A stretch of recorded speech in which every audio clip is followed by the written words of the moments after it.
F, C, and A.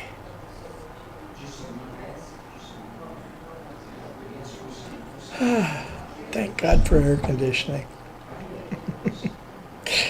It feels good. So you got your grass cut out there, your weeds cut. Yeah, Chris did it. Big job. Yep. What do you do with all of them? The weeds? I have no idea. I mean, were they big? Were they tall? I don't think so.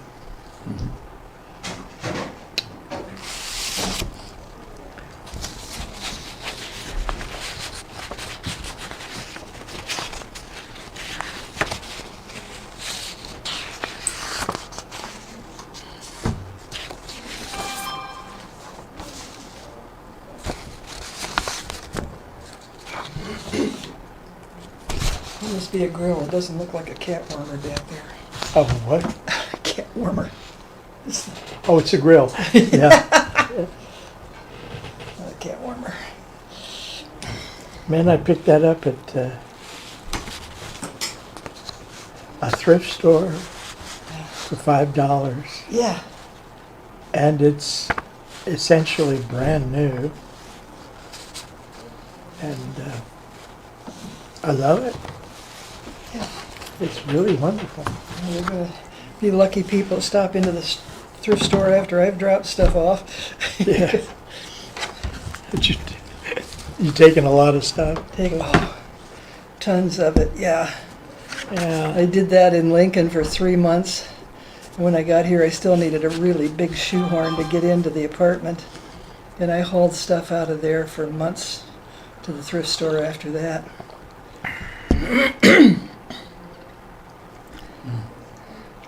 Okay, we've cleaned out the table, we've gone to the potty, we're ready for class. Yeah. She'll be here. About Sue. Want to go check on Sue? Let's see who. There's somebody coming. And I can't. There she. Sue, you ready? She can't hear me. Chris, would you ask Sue if she's coming in? Yeah, she's getting her stuff. Oh, okay. Getting her stuff. Where does she usually sit? Well, she Over there sat by here you- last by time. you, but yeah. She can sit anywhere. I think that's where she can hear you. Yeah. Well, she can hear. You can hear me if she's. And she brought her hearing aids. Yeah.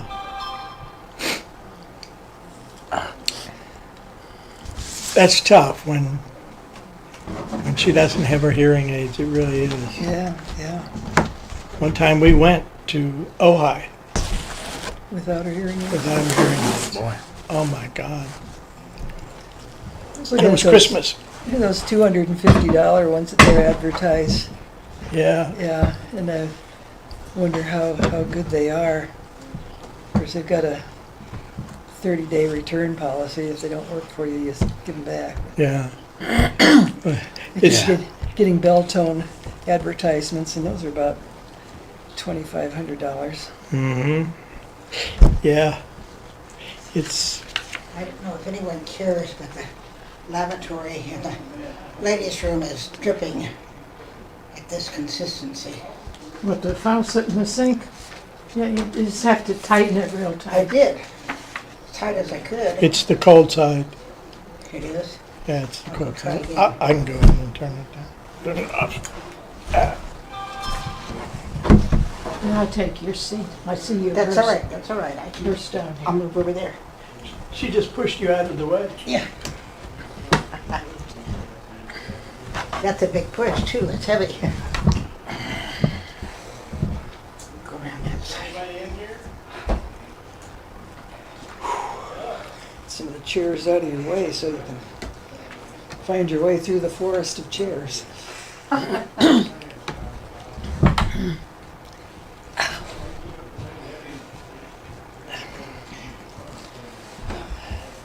These are pretty blue glasses. Keep them in my briefcase. Did you guys read that stuff from last week? Oh, it's horrendous.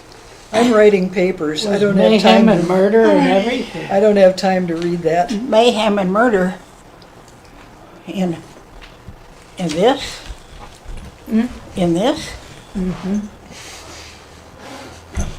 I was just talking about all the mayhem and murder and what we didn't get to last week. I read it at home. It's amazing. Where is it? I like that verse. Where thank is you. it? Yeah. Got it out of the catalog. I don't know, I Yeah. didn't bring my sheets from last week.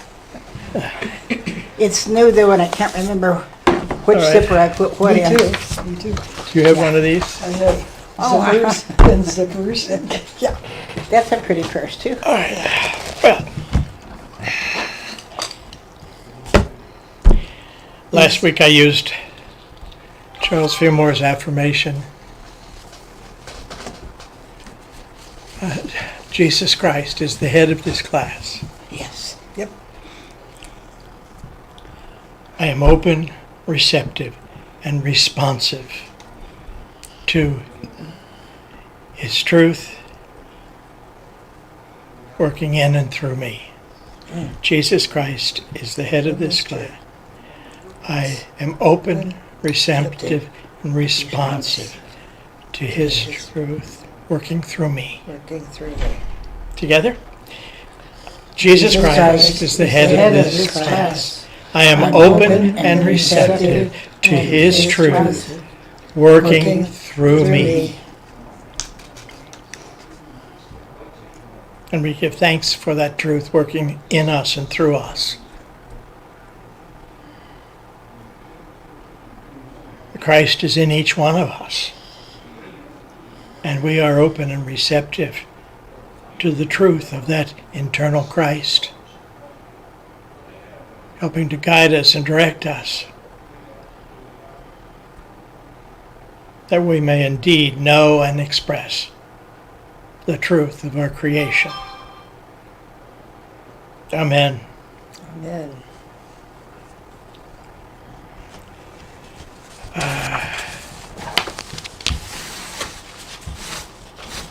I sometimes, after I leave here, I forget where we stopped. But I think we're ready to do number 4. Yeah, Is that correct? I think so. The one you had to get today? This is week 4 Yeah. that I got last week.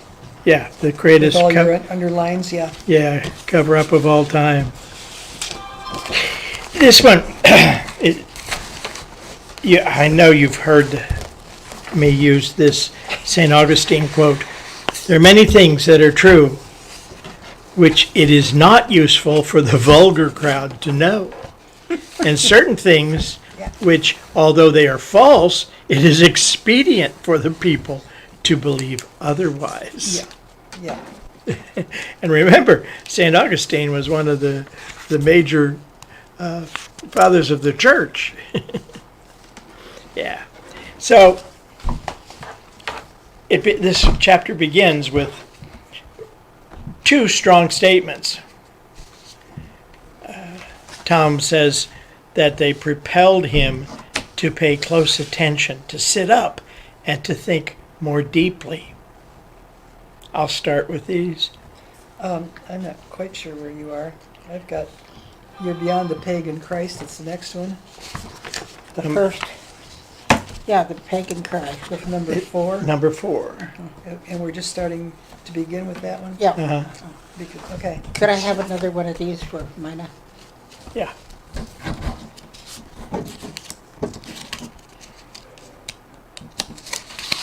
Thank you.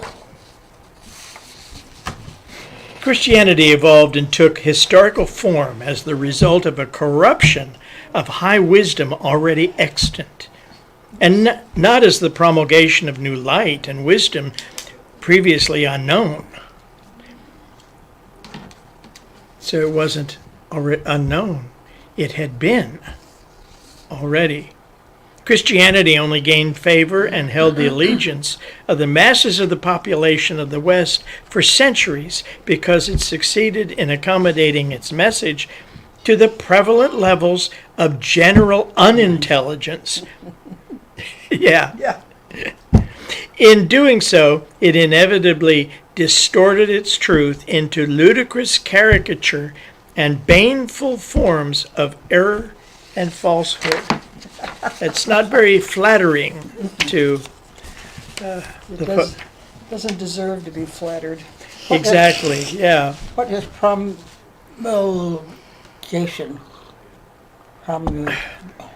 Yeah. Distribution, think of it as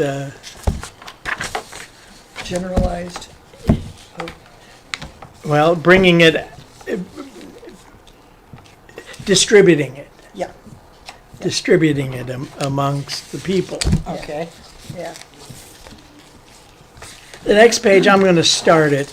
The Alvin Boyd Kuhn page, Kuhn book, that has made it by far the greatest impression upon me, given my past training and overall general commitment to the idea of the high nobility of Christianity as a religious movement, has been The Shadow of the Third Century.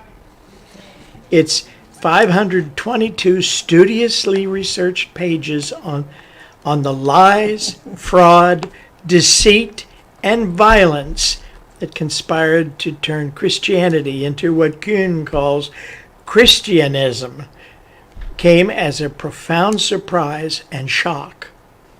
I can only hope that all sincere seekers after truth will go beyond this present necessarily brief summary to read it fully for themselves.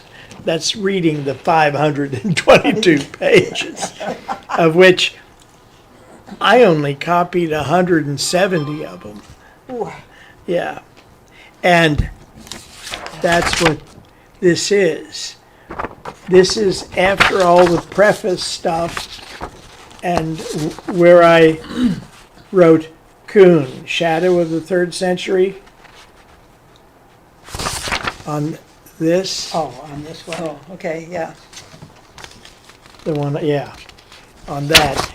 That's where the text begins. Before that is preface, and that goes on for pages,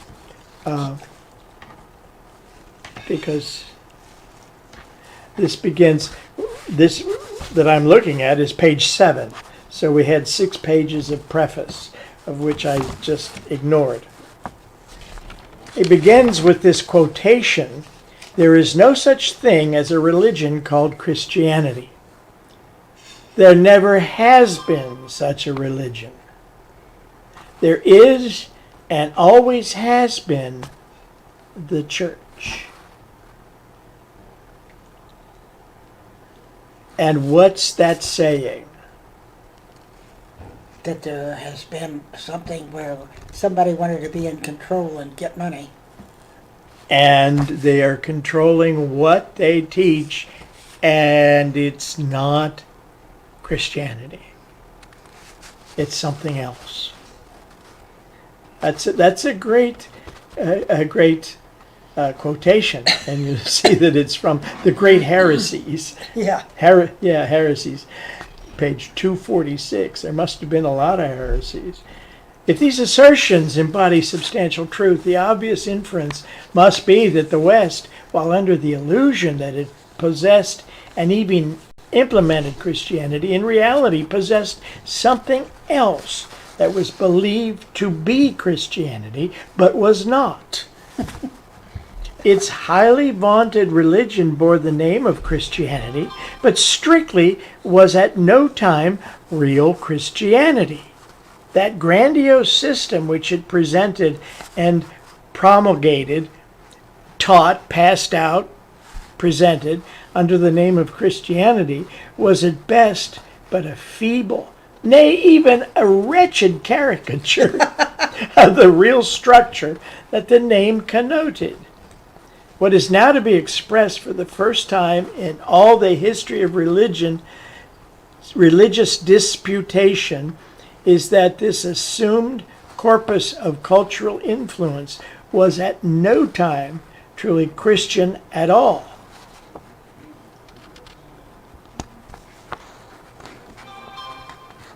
I've cut off the first part of the You first punched one. a hole in the Yep. first. It's the name, etc. And it enacted the presumptive role which the name prefigured. But it was not Christianity. It was something else. What that other thing was, it will be the burden of this work to announce clearly and unequivocally. The prime purpose of the essay, it must be uncompromisingly asserted, is therefore to redeem Christianity from the onus of every kind and degree and weight of obligatory disfavor, rejection, neglect, scorn, hatred, misrepresentation, and denunciation to which it has been subjected by virtue of its mishandling by the parties that so falsely caricatured it in posing as its advocates, champions, and sainted heads. And those people would be whom? That word is obloquy, and I don't know what that is. That first word? It's not Oh. obligatory, it's obloquy. I have no idea what that means. Obloquied the name? The weight of obloquy. Obfuscation, maybe. Huh. Yeah, every kind and degree and weight of obloquy, disfavor, rejection, neglect, scorn. Yeah. Yeah. Can you see about it? Obloquy. Out with the dictionary. Yep. So it was the church that was doing that. People didn't know money, control, don't tell all your secrets, and Strong public criticism or verbal abuse. wow. He ended years of contempt and obloquy. Jeez, oh cow. Disgrace. Yeah. The in the middle of line 1, 2, 3, 4. In the middle of line 4. In that large section right here. Line 4. Right in the middle. Let me find it again. 1, 2, 3, 4. This is the word she's looking at. Oh, okay. 1, 2, 3, 4.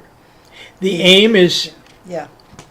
to so restate the true character and message of Christianity that such a virulent denunciation as that leveled at it by the German philosopher Nietzsche will be totally disarmed of its force and pertinence and rendered innocuous by being shown to be utterly wide of the mark of truth. If the object in view is measurably achieved, the result will be the exoneration of Christianity from the entire mass of opprobrium. Oh, okay. Okay? Opprobrium. I'm not going to look that up.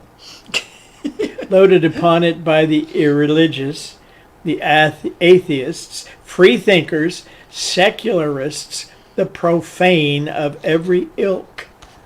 The objective, admittedly ambitious and daring, is to rehabilitate Christianity in its pristine virtue and splendor, and thus to vindicate it against the violence of attack and volume of discredit which it suffered through the ignorant zealotry of defamers, Of those proclaiming themselves as yeah. its friends, Yeah. as well as from the frontal hostility of those openly declaring themselves its defamers.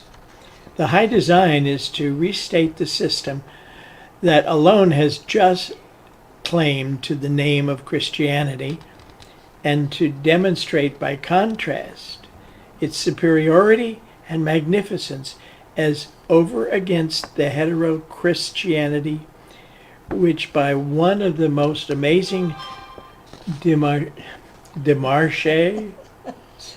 Good Of all- enough.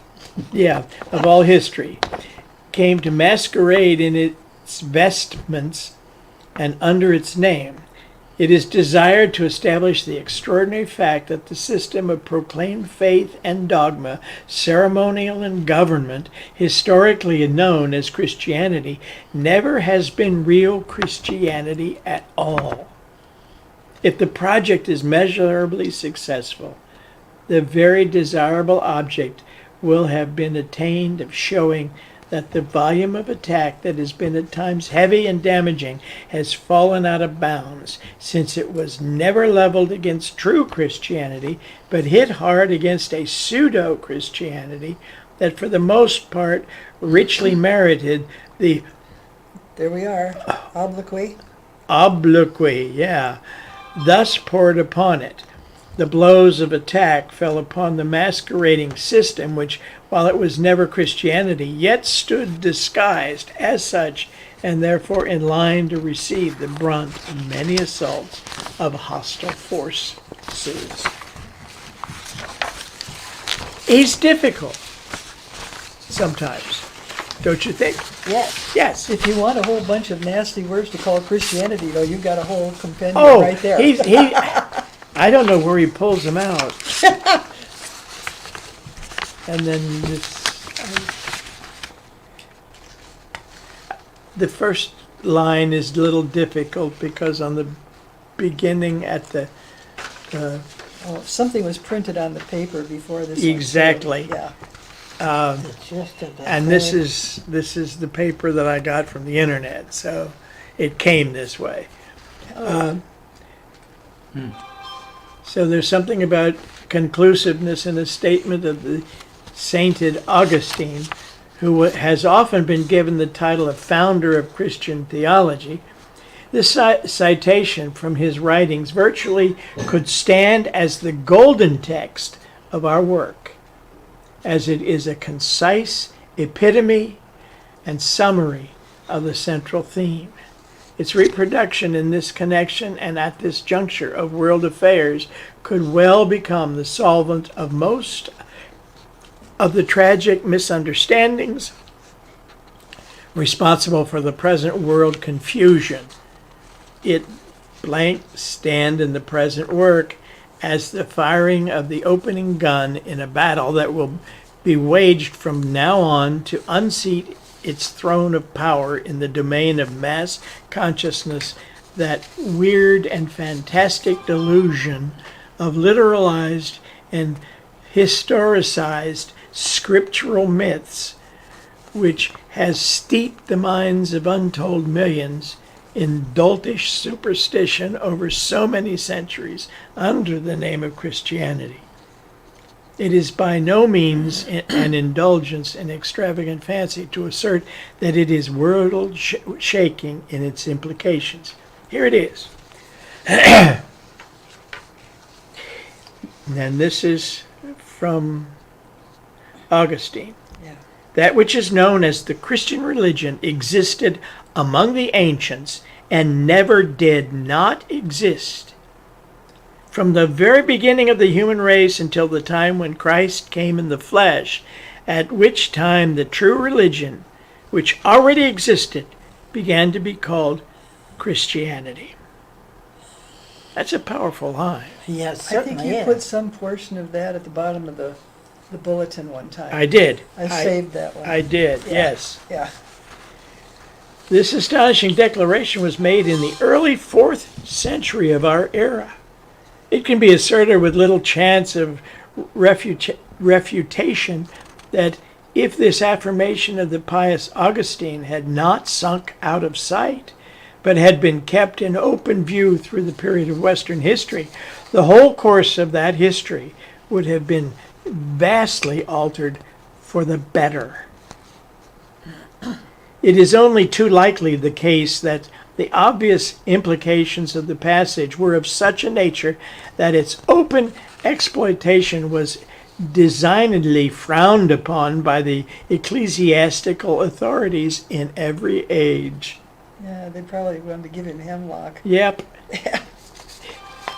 It held the kernel of a great truth, the common knowledge of which would have been a stumbling block in the way of the perpetuation of priestly power over the general Christian mind.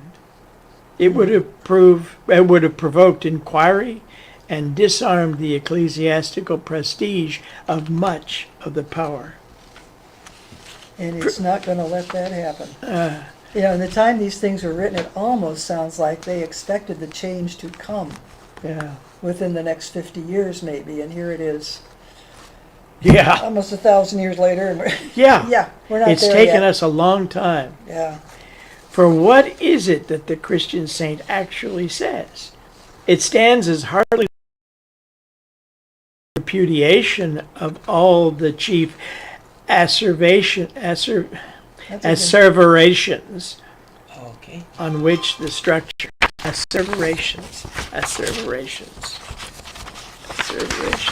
on one of these I wrote. You wrote what that was? Yeah, turn yours over. One of you have it on the back of this piece of paper, one of these pieces of paper. Not on this one. No. A-S-S-E-R. I wrote it in the wrong. I shouldn't have given up my piece of paper. Asseveration, go. Solemn or emphatic declaration or statement of something. Okay. I fear that you offer only unsupported asseveration. So I'll continue. Every child born to Christian parents in 8 centuries has been indoctrinated with the unqualified belief that Christianity was a completely new and the first true religion in world history. That it was vouchsafed to the world from God himself and brought to earth by the sole divine emissary ever commissioned to convey God's truth to mankind. That it flashed out amid the lingering murky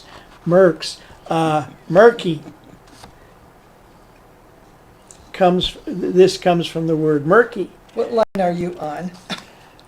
That's Augustine Shatters, is that the, This section, okay, I got that. and I'm on line 1, 2, 3, 4, 5. Okay. It's this third last word. Pagan of Mercs. Lingering Mercs of Pagan are the last words.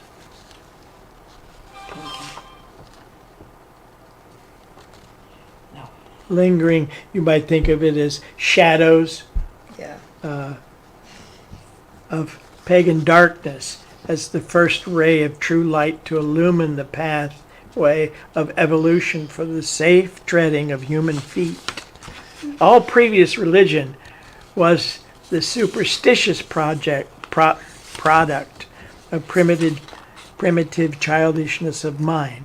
Christianity was the first piercing of the long night of black heathenism.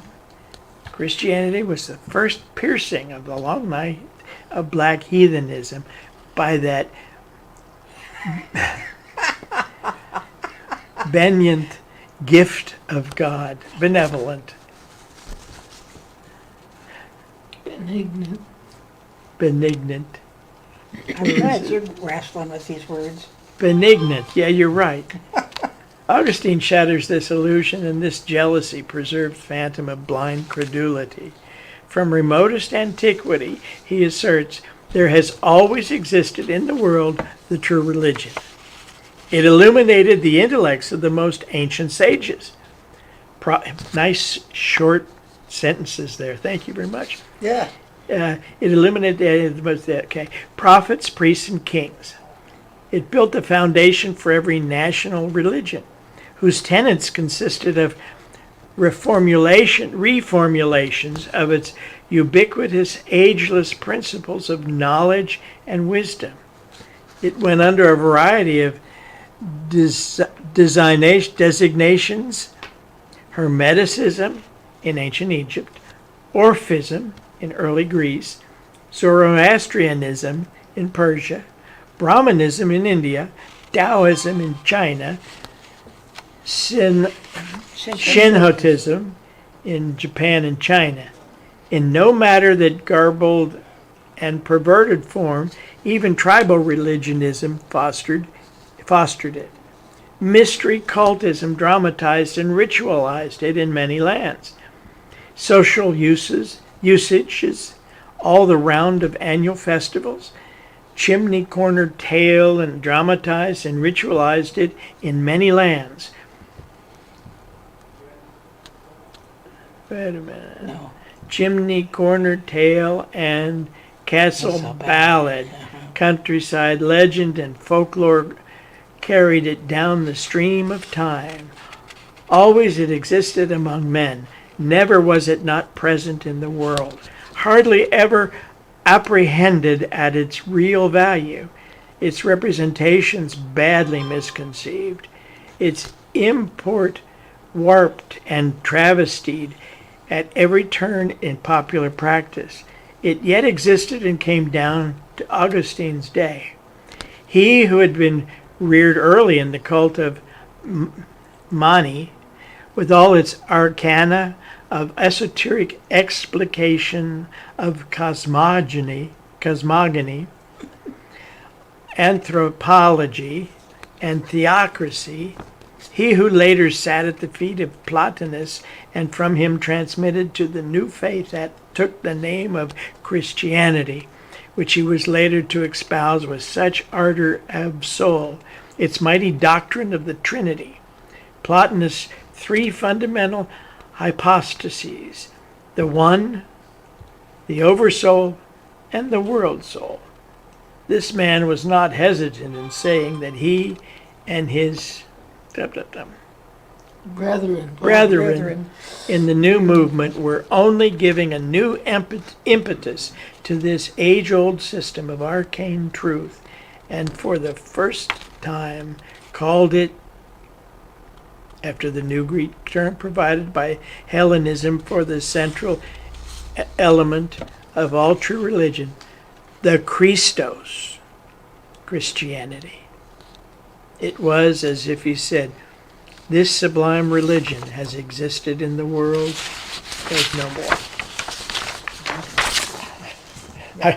I didn't want to give you the 170 pages that I had. Okay, no, probably we could have said in fewer words. Yes, Yeah, I said early on when we were talking about this particular piece of writing that it was difficult. It's difficult because he has an incredible vocabulary. Yes. And with these words that we're not generally familiar with, there are a lot of them. And the thought we're not generally familiar with. Yeah. But did you get something out of this? The fact that it's always been there. you know, one of the things that happened was these teachings were then shifted off into mythology, which had the real teachings. Jason and the Golden Fleece, going past all of the fears and so forth to find that Christ nature, which is the Golden Fleece. Yeah. And so, you know, those teachings have just kind of been in those until Swedenborg, and then it started to come out. Then the spiritual part started to come out when it got into this country, and we had Phineas Parkhurst Quimby, who was the first metaphysician in this country in Massachusetts, I think, and he carried this on, and Mary Baker Eddy carried it on, and then then there was the Fillmores came with Mary Baker Eddy, and it just started to grow. And we called it an idea whose time has come to be expressed in public. And we're lucky Yeah, that we've had the opportunity yeah, to have some understanding that's beyond what most people have, yeah. you know.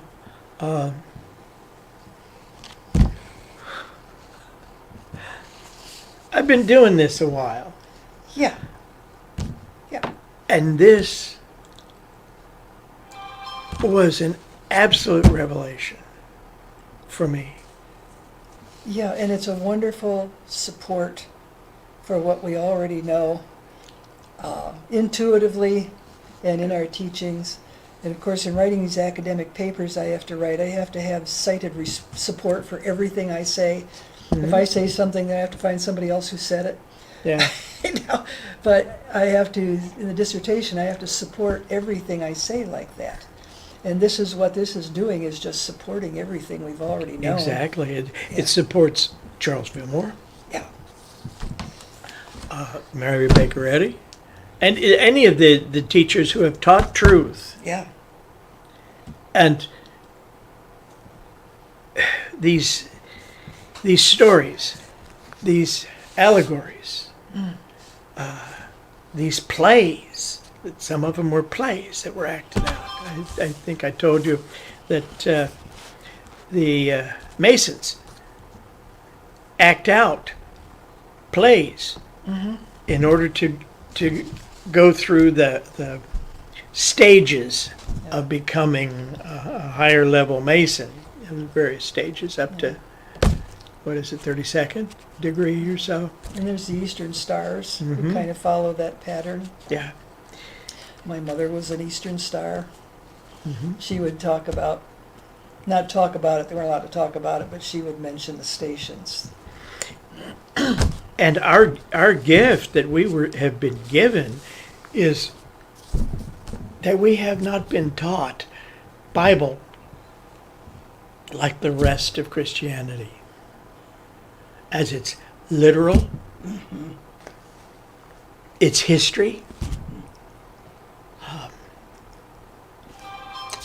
In 2nd Genesis it says, and a mist came up over the earth. And it never ever says the mist goes back down again. Exactly. Yeah. Yeah. That And was the spirit. mist was misunderstanding. Yeah, we aren't under a cloud. Right. Right. It's we have had the blessing of having metaphysical Bible interpretation, which you can say is the same thing as interpreting the allegories. It is. We've been taught that there's a code, that there are words that have to be seen with a different meaning, a different understanding. You know, when we talk about the number 4, 4 days in the wilderness. We understand it as a representation of the time it takes for something to happen, Get the job to done. get the job, yeah. And 40 goes through all of those stories. Yeah. and other people are being taught that it was literally 4 days. It's not about the 4 And days. some guys hiked through that route to see, and it took them less than a week. Uh-huh. Yeah. You don't want to be on that peninsula for 40 years. You wouldn't come out alive. Yeah. What is it? St. Catherine's monastery is There, yep. at the foot of the mountains where supposed to have brought the 10 Commandments. Yeah. Yeah. So anyway, I said early on that I wanted to give you a sample of what reading Kuhn is all about. I know you're going to want me to copy all the rest of That's it. worse than William James. That's tough. It is tough That is reading. tough. Yeah. But we get it. And they're writing this much to hit all the high spots and the low spots, and to get the word out there in a way that's irrefutable. Then we could do this in a couple of paragraphs, because we're in a different world, a different energy, and the word goes out easier. And I think he's trying to be as clear and comprehensive. Trying to, Kidding. yeah. Yeah. He wants it to be clear and complete. He doesn't want to leave any loopholes. Yeah, exactly. anybody to For people dig to in, start yeah. blowing holes in it. Yep, yep. He wants to, whatever objections people might come up with, and I'm sure that in the years since it's been published, they've thrown a whole lot of stuff at him. He doesn't want them to find holes that they can put in it because it's tight.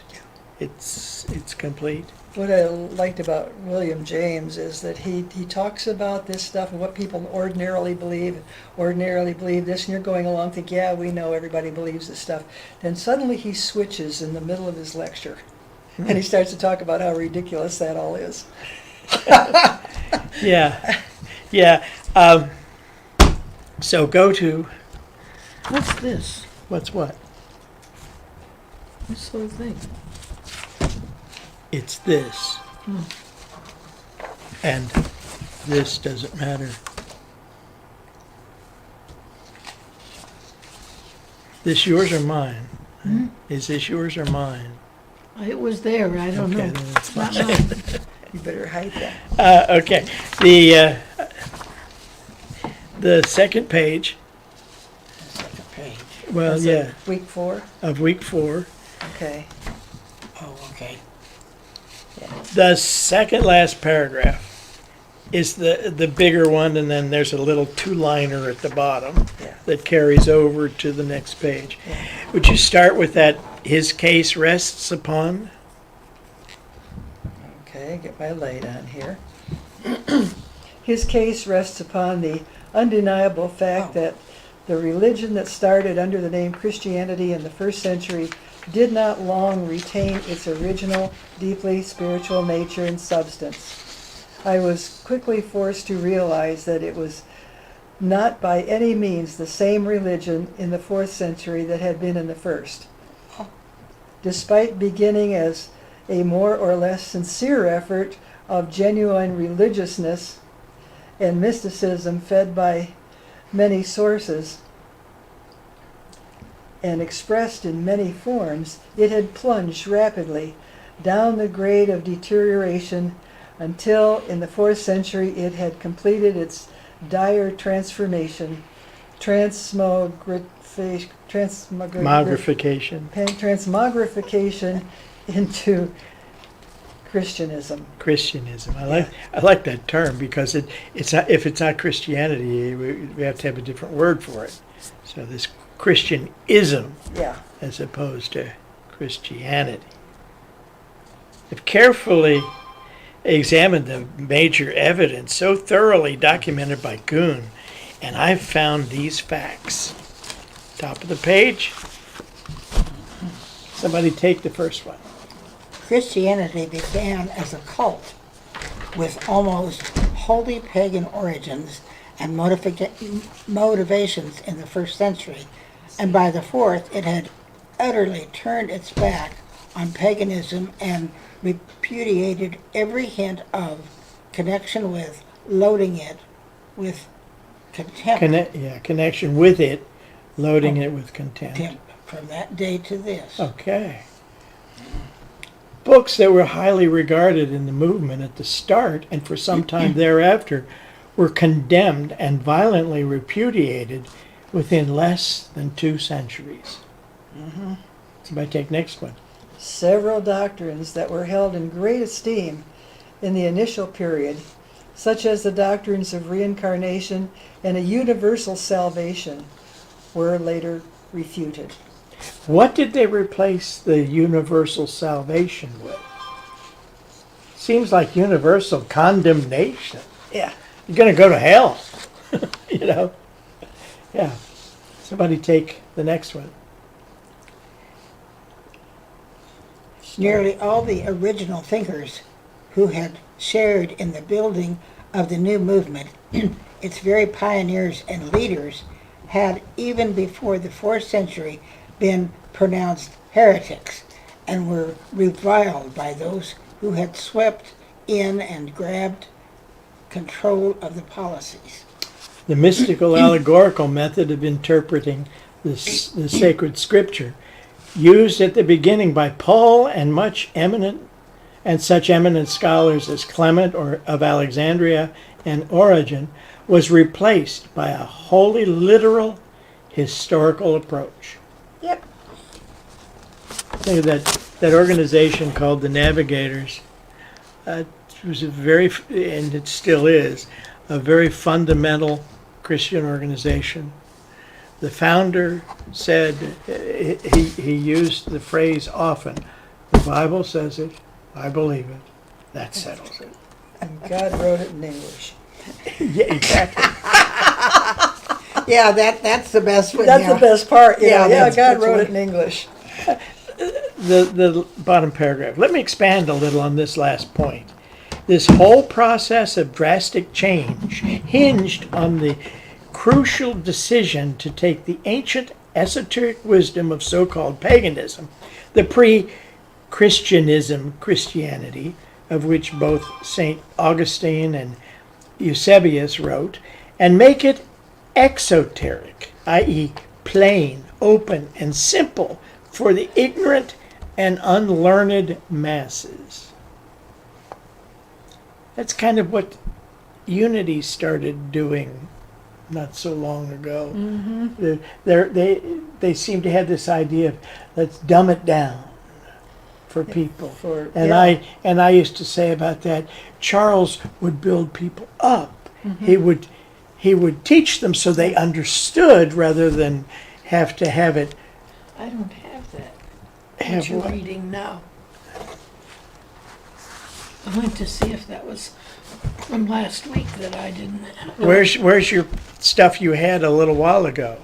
Right here. No. This is all I had. You didn't go in and get, Week 4.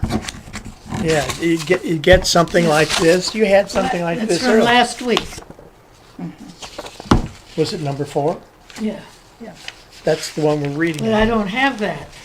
But you did have it. But I don't know where it is. You lost it. Yeah, somehow you walked away with it or put it somewhere. I don't know if I have another. Anyway, go ahead. Anyway, I'll lend you one. I've got an extra that you can. That's okay. I'll just listen.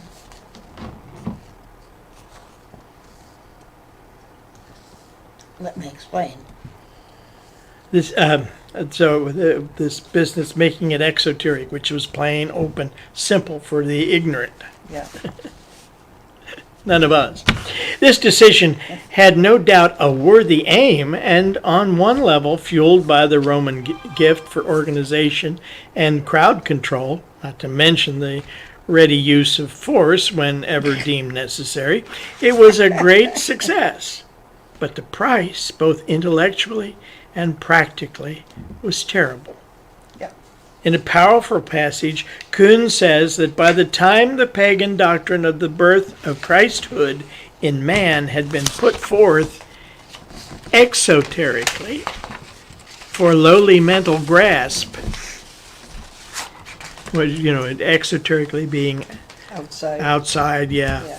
simple, as a literal birth of a baby on December 25, it was no longer true. It is now, by gosh, because I was born on December 25. Oh, were you? Well, it's your day then. It's my day. It's not By the his, time it's the mine. crucifixion of divine mind power on the cross of existence in the fleshy body of every member of our species had been concretized and historicized as the literal agony of a quivering body of one man on a wooden cross, that's just grotesque. Oh, yeah. That whole, why have we fallen for that for centuries? It was no longer true. It was rammed down our throats. Yeah. We didn't But- fall for it. By the time the dismemberment of the unit power of Christhood, with each human given a portion for his divine transfiguration from within, had been made comprehensible as the actual breaking of a literal loaf of bread into fragments, it was a false belief. Indeed, by the time the descent of the monad, the one God and source of all being, from the logos of divine intellection into the water meaning matter, of the human body had been clarified and simplified to poor mental capacity as the baptism of a man in the Jordan River, it was a delusion and a snare to uncritical thought. Instead of enlightening him, it would hallucinate him, because his ability to lift it from the concrete to the spiritual sense was non-existent. Yeah, what could you do with that literalization of these things? Yeah. Turning a spiritual principle into a real physical fact. A baby, born December 25th, child of God, Mary, virgin birth, all of it. Straight out of Yeah. Egypt. Yep. Out of Egypt. right out of Egypt. Yeah.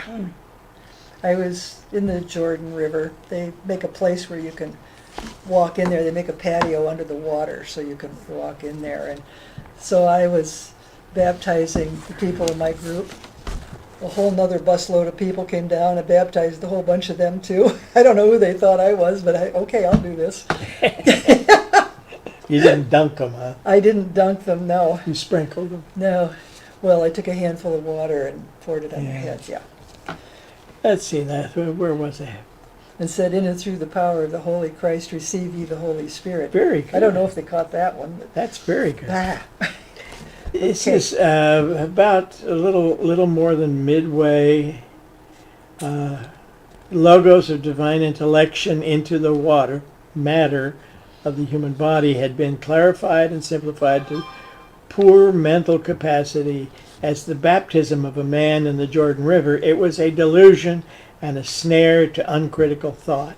Instead of enlightening him, it would hallucinate him, because his ability to lift it from the concrete to the spiritual sense was non-existent.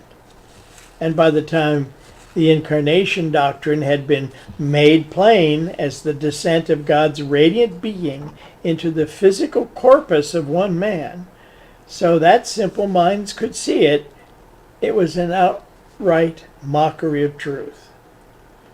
Crude conception ends by taking the concrete images for the factual substance of truth. right now I'm reading a book by Anil Seth.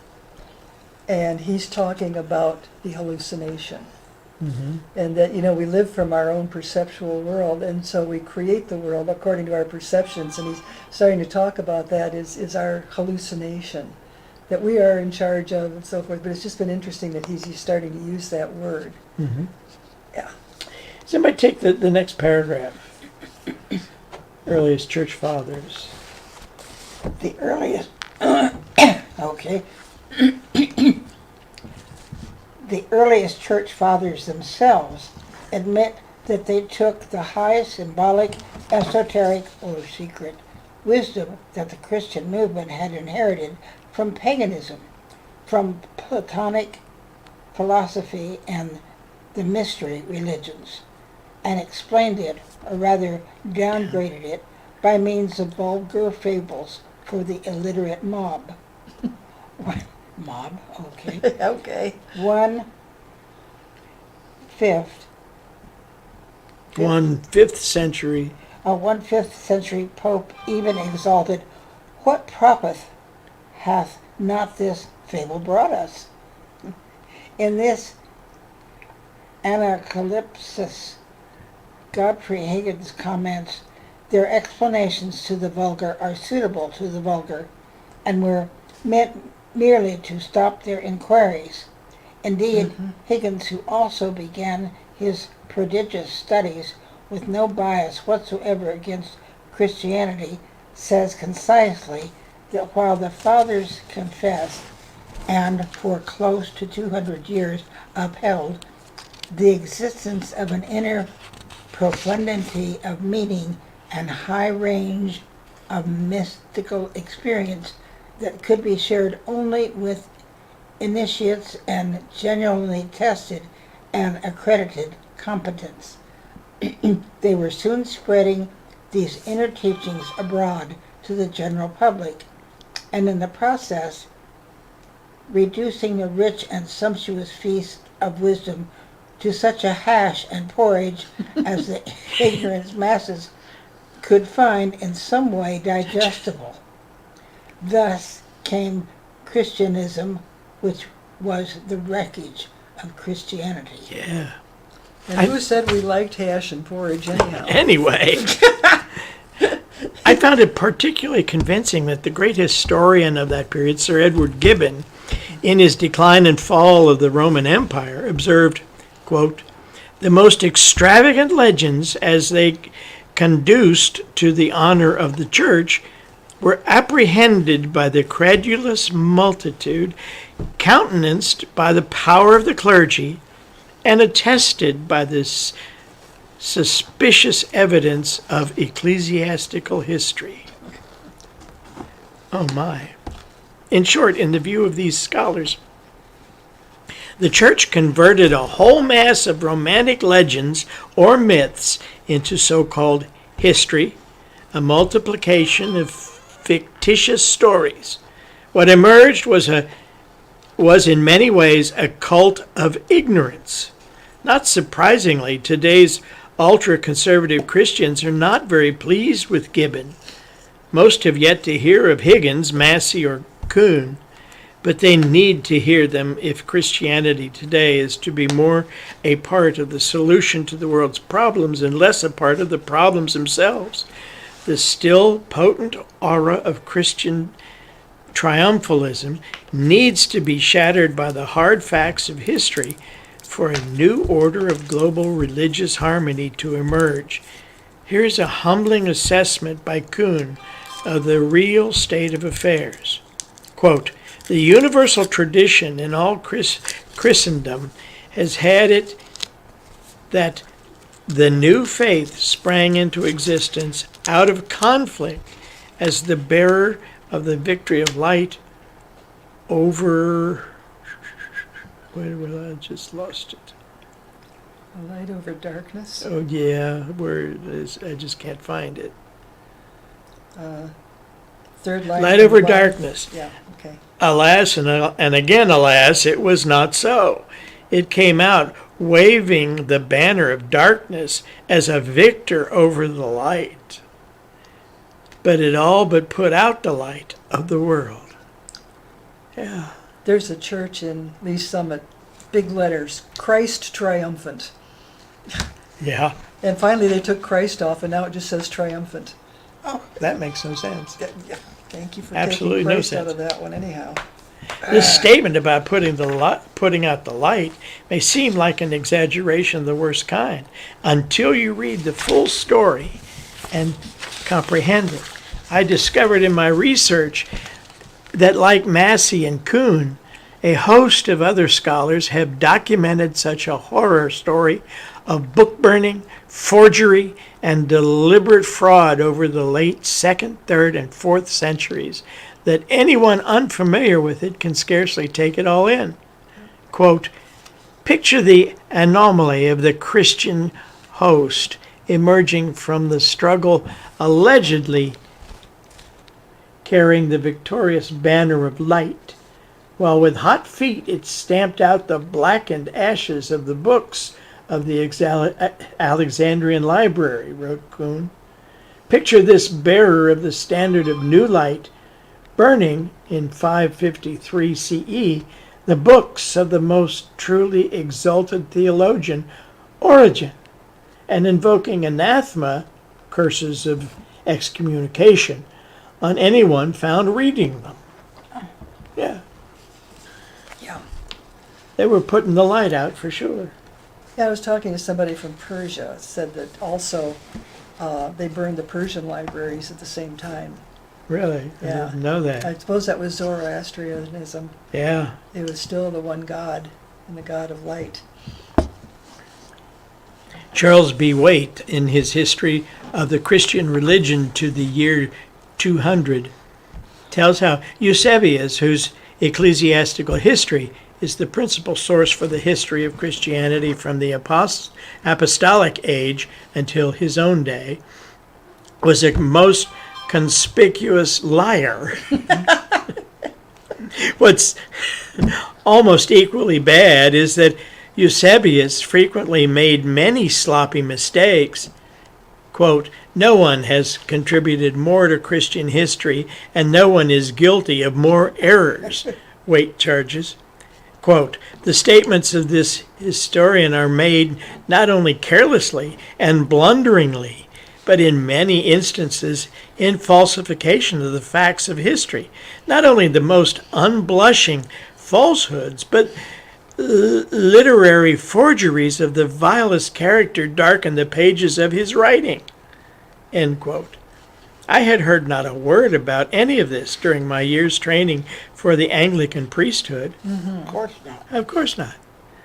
Waite cites authorities who confirmed this scandal by asserting that Eusebius indeed had, quote, "a particular faculty for diverging from the truth."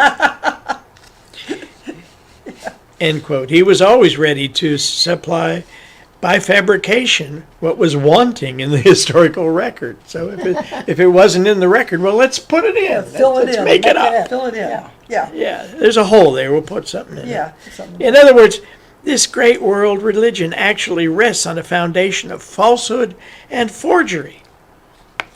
Few mainline church members today are aware of just how extremely critical Sir Edward Gibbon is in Decline and Fall of all these early Christian frauds, deceptions, and forgeries. Gibbon candidly asserts that Eusebius, whom he calls the gravest of the ecclesiastical historians, quote, indirectly confesses that he has related whatever might redound to the glory, and that he has suppressed all that could tend to the disgrace of religion. End quote. This is not history. It is the kind of chronic revisionism more often associated today with repressive political systems. Anyone truly familiar with Gibbon's scrupulously careful account knows that he found everything about Christian history until 250 totally untrustworthy and suspicious. He wrote, quote, the scanty and suspicious materials of ecclesiastical history seldom enable us to dispel the dark cloud that hangs over the first age of the church, end quote.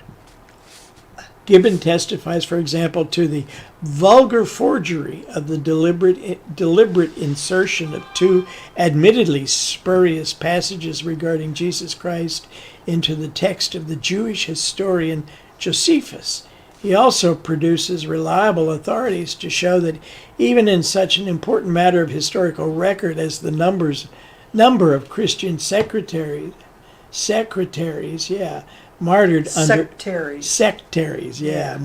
under several Roman emperors, the Christians outrageously falsified the figures. The gross overstatements were to increase the sympathy that martyrdom naturally arouses, he explains. Yeah, maybe more people want to be martyrs. In an article on evolution, the historian Alexander Wilder says that men like Irenaeus, Epiphanius, and Eusebius, all early Christian apologists, quote, have transmitted to posterity a reputation for much untruth and dishonest practices that the heart sickens at the story of the crimes of that period, end quote. It's amazing. You wouldn't believe. It's hard to believe, isn't it? The duplicity, he notes, is all the worse since the whole Christian outline rests upon it. Gerald Massey bluntly charges that, quote, Christian scheme or schema, as it is aptly called in the New Testament, is a fraud. Here is specific, shocking confirmation of an otherwise seemingly grotesque evaluation from one of the most respected fathers of the church, Sir Gregory of Nazianzen, in a letter to the esteemed Saint Jerome, nicknamed the Theologian. Gregory wrote to his friend and confidant, quote, Nothing can impose better on the people than verbiage. The less they understand, the more they admire. Our Christian fathers and doctors have often said not what they thought, but what circumstance and necessity forced them to. End quote.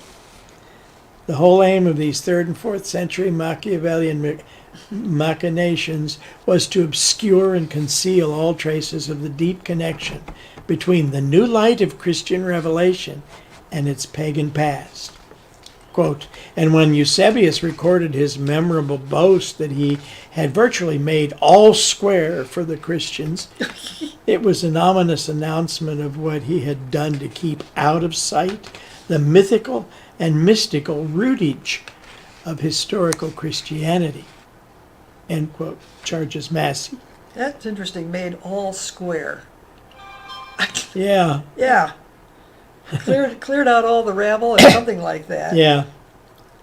The Gnostics had been muzzled and their extant evidence as far as possible masked. He and his co-conspirators had done their worst in destroying documents and effacing the telltale records of the past to prevent the future from learning what the bygone ages could have said directly for themselves. They made mute all the pagan voices that would have cried aloud their testimony against the unparalleled imposture then being shaped and perfected in Rome. They in fact succeeded in reducing the first 4 centuries to total silence on all matters of the most vital importance for any proper understanding of the Christian religion. Massey's last sentence in this passage, however, is the most significant of all. He writes, quote, the mythos having been at last published as a human history, everything else was suppressed to support the fraud. Whether such dishonest practices were always motivated by malice, ignorance, misplaced zeal, or deliberate conspiracy can be keenly debated by scholars. What cannot be gainsaid by anyone is that the history of the early centuries of the Christian religion witnessed the perpetuation of an extensive series of what all later historians refer to as pious frauds. Many, if not all, of the Christian apologists of the period admit this unashamedly themselves. This very admission of widespread basic dishonesty greatly strengthens the case that the entire transformation of earlier myth into a seemingly historical reality was itself a lie. This lie is perhaps mitigated somewhat if we remember that G.R.S. Mead wrote in his Fragments of a Faith Forgotten, it must not be supported that the rewriters and editors of the old traditions were forgers and falsifiers in any ordinary sense of the word. Antiquity in general had no conception of literary morality in its modern meaning, and all writing of a religious character was the outcome of an inner impulse. End quote. Mead goes on to add that the mythologizing of history and the historicizing of mythology were, quote, common to the times, end quote, and at no point or another to all ancient peoples. If the literal truth of objective events is not really your main theme or interest, but the experience of the inner spiritual life is, it can partly explain to a modern reader what was often actually going on. In my experience, no modern theologically trained literary critic has done more to clarify these issues than Northrop Frye. Northrop Frye taught in the same seminary as Tom Harpur did. He taught Bible and religion, and he taught all of this stuff. That was Tom Harpur's first contact to any of this. One of his students talked about Professor Fry, and he checked out finally what Fry was teaching. And at first he couldn't believe it. And then he started to look things up and follow the stuff. And he found out that Fry was correct. And that's what put him on this path. It's amazing that anyone figured all this out, Yeah. where they had to have But look how long it took. hidden it, yes. This was just published, what, in Have you come to a place where it talks about somebody named Paley? no. That's the last bit I read. So I've got that somewhere. It must be in my drawer. This was printed, this was released in 2004. So, and you know, as we discussed, Kuhn was earlier. This was about 1940. It's new, Yeah, even though Massey was doing it back in the 1800s. But they were so burying these pieces of information. Yeah, and they had the masses behind them, and that whole energy of the masses to perpetuate that stuff Exactly. was one of their tools. Exactly.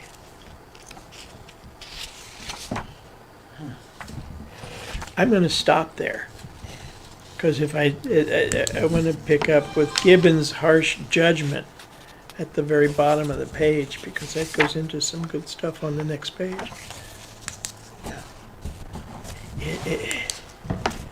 We're very fortunate. Initially, I remember saying to you or maybe even in the service a few weeks ago, that I had not been taught any of this Oh, no. in ministerial school. I'd not seen any of this in print until I was directed to some of these things, and now I have a ton to read. I wonder how much of it William has read. I don't know. That's going to be my next question. Because remember, he's the one who told me to get to read Tom Harpur's book, Water and Wine. And there is some of this in there. So I want to ask William how much of it he read. How did he react?